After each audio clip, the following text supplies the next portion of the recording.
penjemputan 8 warga Purwakarta dari Kupang, Provinsi NTT yang terjebak proyek fiktif.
Tim ekspedisi Kupang mulai memasuki Provinsi Banten menuju Bandara Soekarno-Hatta.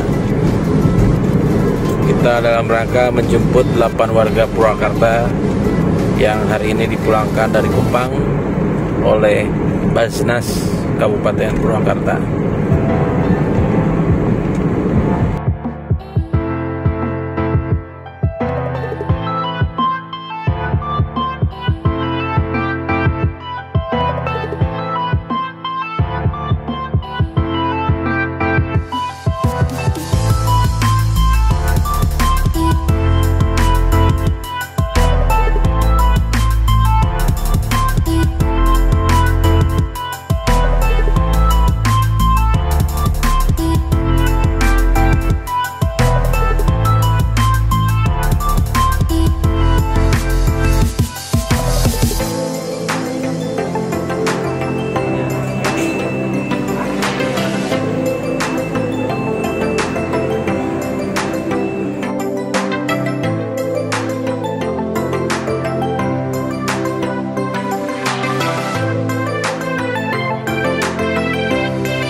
Ya. Langsung dari bandara langsung ini ya. Saya dari Purwakarta, Pak. Dari Basnas. Dari Basnas. Sama Kang Komara gitu. Sama Kang Komara. Akang di mana? Saya udah di bandara gitu. Oh, nembe baru keluar, nembe lungsur di kapal. Oh. Lungsur ke mobil. Mohon, abdi. Mobil kemana gitu? Kita mau jemput. Kita lagi di bandara, Pak, lagi ngejemput.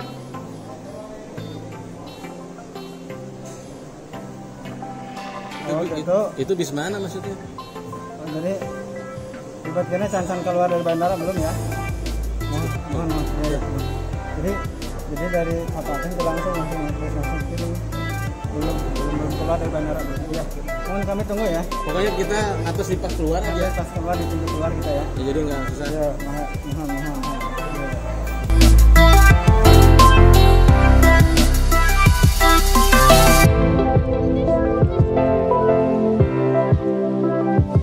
Assalamualaikum warga Purwakarta. Alhamdulillah hari ini kita sudah menjemput 8 warga Purwakarta yang terjebak proyek yang tidak jelas di Kupang, Provinsi NTT. Ada 8 orang, ada terdiri dari 6 orang dari Kecamatan Jatiluhur dan 2 orang dari Kecamatan Purwakarta. Alhamdulillah kami dibantu Basnas Purwakarta berhasil memulangkan 8 warga, dan ini pesan saja buat warga Purwakarta agar ini pelajaran, jangan mudah giur ini proyek dimanapun. Pastikan sebelum keberangkatan cek perusahaannya, keabsahan perusahaan, dan sebisa mungkin lapor kepada aparat, kepada disnaker setempat supaya keberangkatan kita termonitor seperti itu. Jadi ini hikmah dari kejadian ini adalah seperti itu. Jadi memang kita butuh pekerjaan, tapi kita cek dulu bagaimana proyeknya seperti apa, perusahaannya seperti apa, supaya kita tidak terjebak lagi pada situasi yang seperti dialami oleh ke-8 warga Purwakarta yang hari ini kita jemput. Alhamdulillah mereka sudah sampai dengan sehat, dan kita dari Bandara Soekarno-Hatta menuju Purwakarta, mudah-mudahan selamat. Mudah-mudahan pihak keluarganya juga ikut sekarang jadi tenang ya, tidak khawatir kemarin. Terima kasih.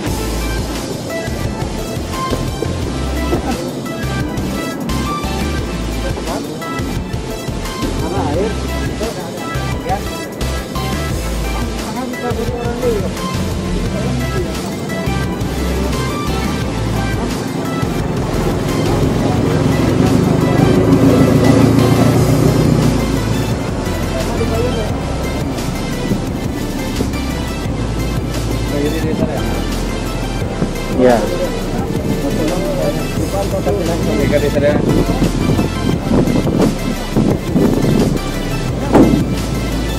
Kalau namanya bagus tuh ya. Terang. Pramugari ketinggalan. Bapak dari Purwakarta menuju bandara terus ke Kupang itu pakai biaya apa? Itu biaya dari orang yang mengirim kami. Bandi. Bukan, yang dibandi juga cuman cari orang lagi gitu Pak. Ya itu cuman Ngapain? ya mungkin begitu, saya juga nggak tahu. Terus gini. Ya. Ini yang menyuruh Bapak kerja ini bentuknya PT atau apa, perorangan atau seperti apa? Bukan, dia pengesup dia. Ya, berarti CP dong.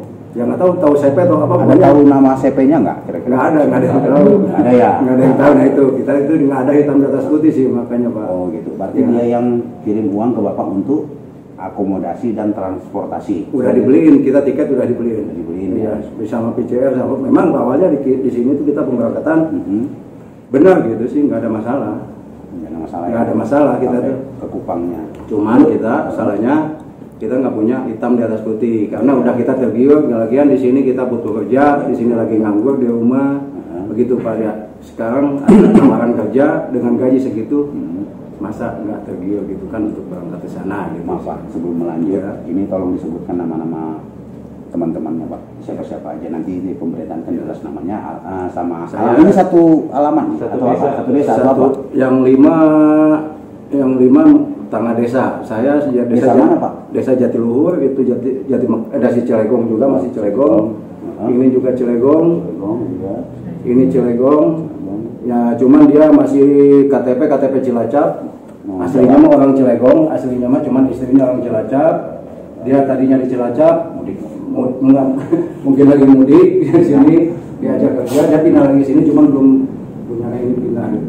Masalah ya, penting terus asal desanya aja ya. Sebentar Bang, saya potong dulu ya. Punten. Sampainya di Kupang gitu. Disambut sama siapa? Kita disambut dengan pengurus mungkin dari petugas ini juga, mungkin yang Sakon atau apa, ada juga Mati gitu kan udah ada di sana. Nah dengan di sana kita juga sebenarnya dilibat cuman singgah doang Pak. Singgah doang. Ya jadi kita itu masih dikirim nantinya ke pulau-pulau, masih jauh dari situ, kadang ya ada yang 8 jam. Kita harus ke Raijua, ke Rote, dan juga harus ke Halme, ke Nepokoko. Ya mungkin kalau abang itu yang tadi kan tahu lah alamat-alamat itu gitu kan. Nah itu kita udah 8 hari di sana dan datang ke sana itu Pak. Kita pekerjaan belum siap katanya, karena kan di pulau-pulau susah untuk masuk material itu. Jadi susah bagian udah di sana kita dengan tadinya sih 27 orang gitu kan. Sama orang mana-mana saya juga nggak kenal gitu juga. Ini juga kan tadinya ya kalau ini kenal sih, kalau ini nggak kenal. Ini orang Parakan 5 kenalnya di sana gitu kan barangnya. Ya, bukan satu rombongan. Bukan, kalau yang satu rombongan ini aja yang 7 ini ya.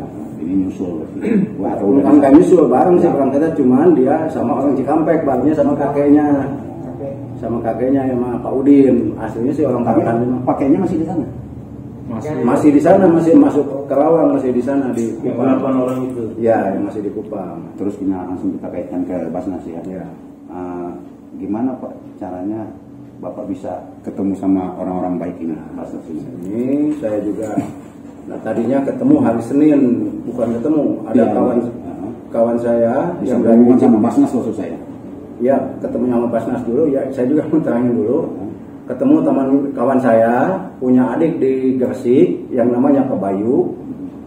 Dia telepon sama Pak Bayu nelpon ke Pak Ustadz Asep yang ada di Wanayasa Cibinbin. Nah itu hari Senin. Udah itu dia mungkin yang nggak tahu gimana ininya Pak Asep itu mungkin menghubungi Basnas atau siapa gitu. Saya juga nggak tahu kan. Nah langsung hari Senin laporan, hari Selasanya dia respon dan saya juga nggak tahu Pak Akom yang ini mungkin Pak kemarin yang langsung Pak Akom yang menghubungin. Saya juga sangat terima kasih semua yang sudah Saya dapat kabar dari Pak Asep. Betul. Terusin ke sini Pak. Nama bapak ya? Pak Emad. Pak Emad. Pak Emad. Ya Pak Emad. Ya Pak Emad. Desa Dulur. Terus ya itu terus ya kata Pak Kom, Pak Emad. Ini sama saya mau ke Disnaker katanya kontak dulu gitu kan. Nah kebetulan waktu itu saya udah jenuh di sana, udah capek gitu, udah sementara yang bantu itu cuman PHP lah gitu anggapnya gitu kan. Jadi bantu cuman. Nah kata saya udah capek, udah jenuh di sana, makanya saya bilang Pak udah kalau melalui birokrat saya tidak mau lagi. Bukan saya tidak percaya sama pemerintahan. Lagian nantinya karena saya udah di sana waktu itu baru 15 hari, 16 hari di sana. Gitu. Nah saya juga mungkin ketakut udah lama, jadi kalau melalui pemerintah lagi nantinya jalurnya semakin panjang gitu kan, makin lama lagi. Berbelit lah ya. Ya memang itu harus peraturan kan emangnya akses itu kan harus begitu emang. Ya cuman kata saya udahlah nggak usah. Tadinya saya juga putus asa, teleponan sama Pak Pom, kalau memang melalui jalur pemerintah lagi, udah saya putus aja. Kata saya begitu. Nah, saya mau mencari gimana caranya mungkin keluarga yang ada di rumah jadi mungkin harus kirim uang ke sana gitu kan. Walaupun jalan laut istilahnya gitu. Walaupun selama 4 hari kan melalui laut itu. Kapal penumpang kalau sampai Jakarta 4 hari gitu. Nah kata Pak Pom, tunggu dulu Pak, sabar dulu. Saya mau koordinasi dulu sama Disnaker katanya kan. Gimana? Ya udah nanti Pak Ahmad kontakkan sama saya, siapa saya tunggu gitu kan. Ternyata ya alhamdulillah dengan kebaikan orang-orang dari Basnas saya ada respon, langsung ditanggapi dan langsung dibilang Pak alhamdulillah kita udah ada tiket untuk kepulangan yang 8 ini dari Purwakarta. Nah saya ucapkan terima kasih waktu itu, senang lah, sujud syukur lah istilahnya gitu kan waktu dengar itu, karena selama ini kami pun udah minta bantuan sana sini nggak ada. Di Kupang sendiri Bapak ditempatkan di suatu tempat mes kontrak atau kos atau seperti itu? Di Kupang saya alhamdulillah dapat bantuan dari Paguyuban Jawa Barat Pak, Mangle itu. Mangle. Awalnya kita nggak ketemu Mangle dulu Pak, ya kita jelasin dulu dari awal gitu ya. Ketemu saya pertama memang juga di sana itu udah kerja gagal. Pertama terus dikasih tahu kawan mau nggak ke Alor gitu kata kawan saya. Ya kata saya udah seneng karena udah gagal di sana. Saya siap. Tapi ternyata kita udah banget ke pelabuhan. Di pelabuhan nelpon lagi katanya nggak ada apa, nggak bisa di sana material belum kumpul. masih nunggu 2 minggu atau 3 minggu. Sedangkan saya udah 16 orang berangkat ke pelabuhan. Pakai tadinya punya ongkos dikasih kawan Jaya Suga 50. Ini waktu itu saya punya 100 dari kawan-kawan sisa itu. Nah saya pulang lagi karena gagal jalan kaki, balik lagi dengan beberapa kilo gitu istilahnya, jauh lah dari Pelabuhan Bolok sampai ke Lantamal Angkatan Laut. Nah ke depan Salma itu saya sebenarnya udah berhenti mau minta tolong gitu istilahnya dengan walaupun aku tadinya gitu. Nah sampai jalan lagi udah gitu jalan ketemu sama TNI Angkatan Laut di mobil yang pakai truk, dia berhenti nanya mau kemana kata dia gitu. Nah nanya-nanya gitu ya, tapi dia juga naik dulu aja katanya naik. Nah nanti kita ngobrol di mobil. Nah, ini yang 16 waktu itu masih 16 ya Pak. Kemudian cuma naik di belakang, saya di depan sama orang Cikampek. Dia nanya yang namanya Pak Yogi itu TNI Angkatan Laut. Ini mau kemana? Sangkanya pekerja dia yang lagi bikin kolam, tapi bukan gitu. Saya tanya, kata saya mau ke polsek atau ke kelurahan. Ya itu karena udah istilahnya saya takut jauh gitu kan, istilahnya dengan gitu saya lebih baik ke kepolisian tadinya gitu. Kata Pak Yogi itu yang TNI Angkatan Laut, jangan dulu Pak, kalau ke polsek jauh katanya. Lebih baik Bapak saya tampung di sini, istirahat dulu, kasihan capek gitu. Jadi saya tampung nanti di kantor saya katanya yang ada di Lantamal gitu. Nah itu dengan di situ tampung, baru ketiga harinya dia langsung calling sama Paguyuban. Paguyuban Sunda Mangle di sana. Iya Jawa Barat, dari Jawa Barat. Yang namanya Paguyubannya Mangle. Nah, itu 3 hari malamnya langsung dijemput, dipindahin ke tempat penampungan, bukan penampungan, tempat pemasaran yang kantornya nggak dipakai karena COVID di sana, yang punya Paguyuban Jawa Timur sama Jawa Tengah.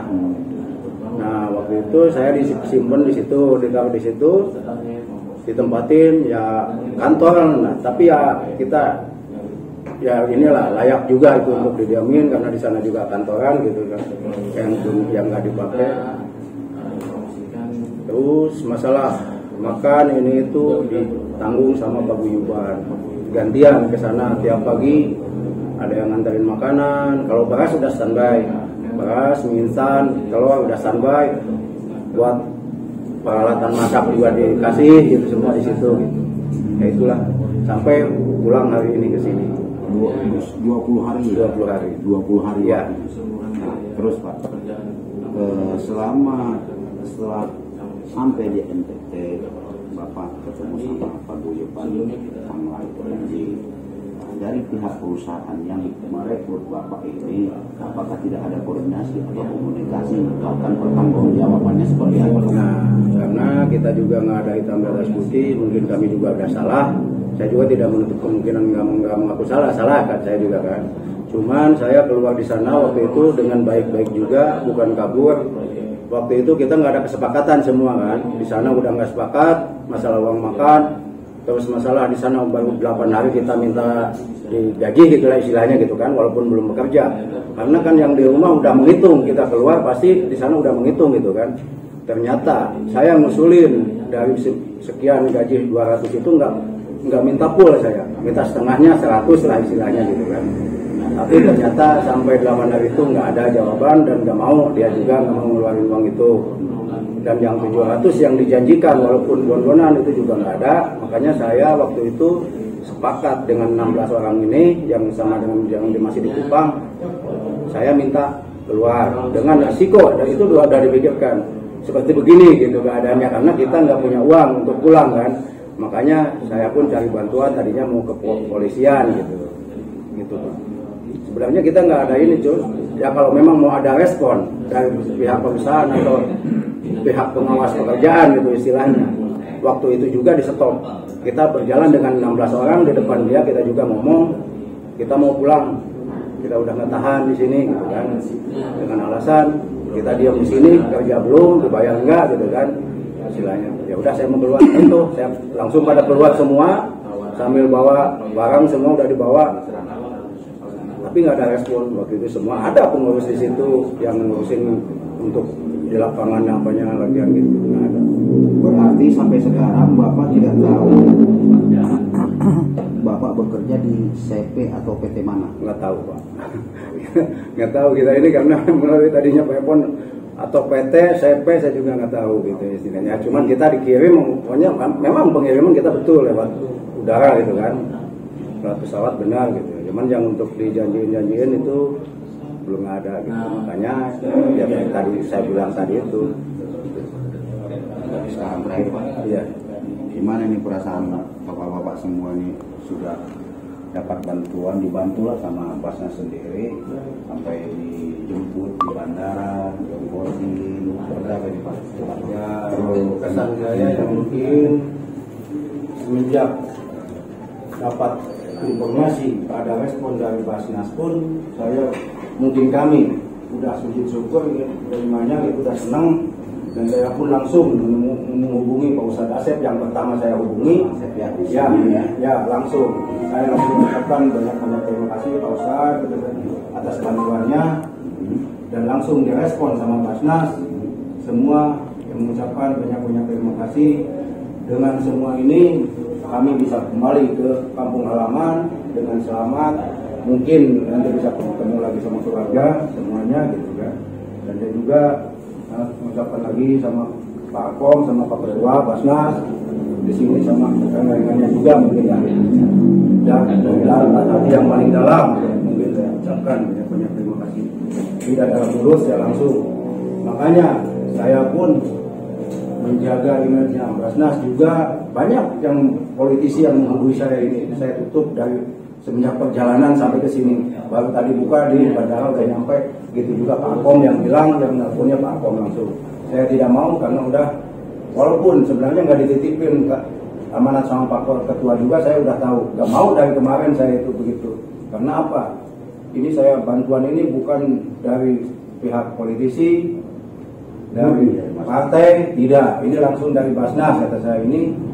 Atas nama dana umat kan yang dipakai, nah itu yang jadi saya. Makanya saya tidak mau, maaf bukannya saya tidak percaya sama Dewan, kalau mau kenapa nggak dari awal semenjak saya minta bantuan itu aja. Berarti sebelumnya Bapak udah komunikasi sama Dewan udah partai politik? Udah komunikasi.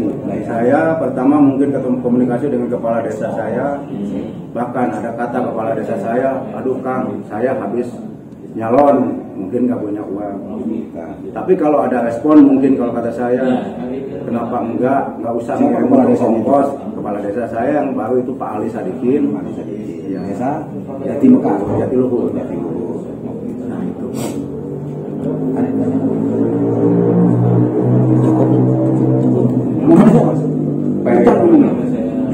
Peri. Nah, orang? Ini siapa namanya? Rio. Orang? Ini? Ria. Orang? Pasar Senen. Iya. Ini Prasantoni. Prasantoni. Pasar Tamrin. Cilegon. Ini dari mana tadi? Cilegon. Edi, dari mana? Dari Jatiluhur. Nah, ini Cilegon dari Hasan. Cilegon. Ya. Makasih ya. Terima kasih Pak. Atur nuhun ya. Silakan istirahat. Bisa ketemu Bupati juga tadi sudah nunggu dan siap. Terus akhirnya karena ini sampai malam akhirnya Bupati nanti aja mungkin lain kesempatan bisa dipanggil kembali, mudah-mudahan bisa ketemu. Dan intinya kami dari Basnas Kabupaten Purwakarta sudah memberikan ini seala kadarnya bantuan, istilahnya bantuan yang pokok ya buat Bapak, yang paling utama sampai dulu ke sini. Nah nanti kalau sudah sampai ke sini bisa selanjutnya insya Allah Allah memberikan rezeki, Allah bisa tetap. Kemudian kami mohon doa untuk Basnas semoga terus ada dalam kemajuan, kami juga seluruh pengelolaannya juga ada kemenangan, kemudian rezekinya disehatkan, orang pada percaya ke Basnas. Memang Basnas itu bukan istilahnya lembaga yang berpolitik, dan memang dari umat itu umat. Kemudian kami juga bisa langsung istilahnya memberikan bantuan secara langsung karena emang tidak perlu durasi yang lama gitu ya.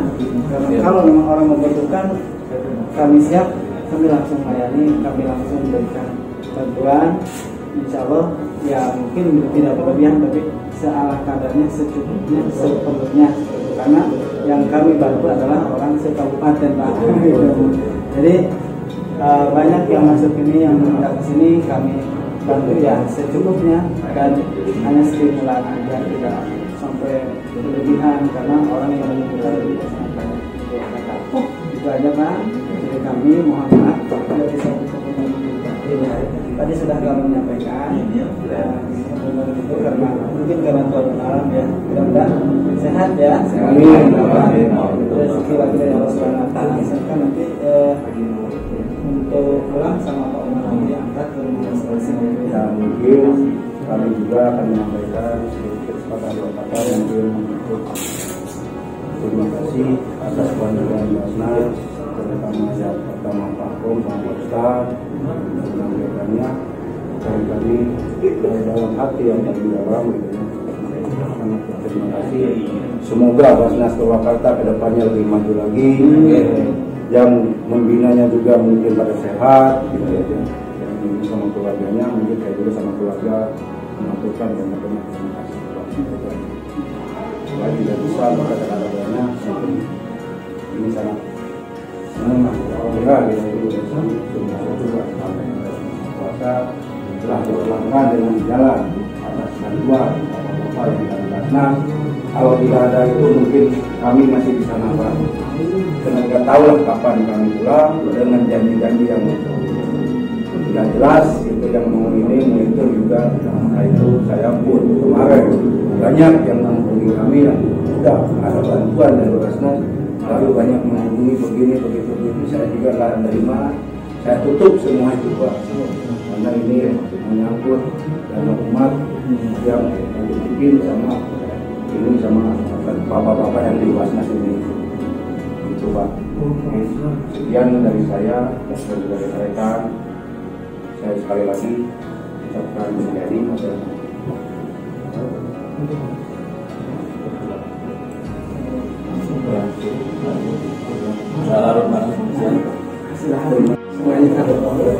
Jadi Pak, ya.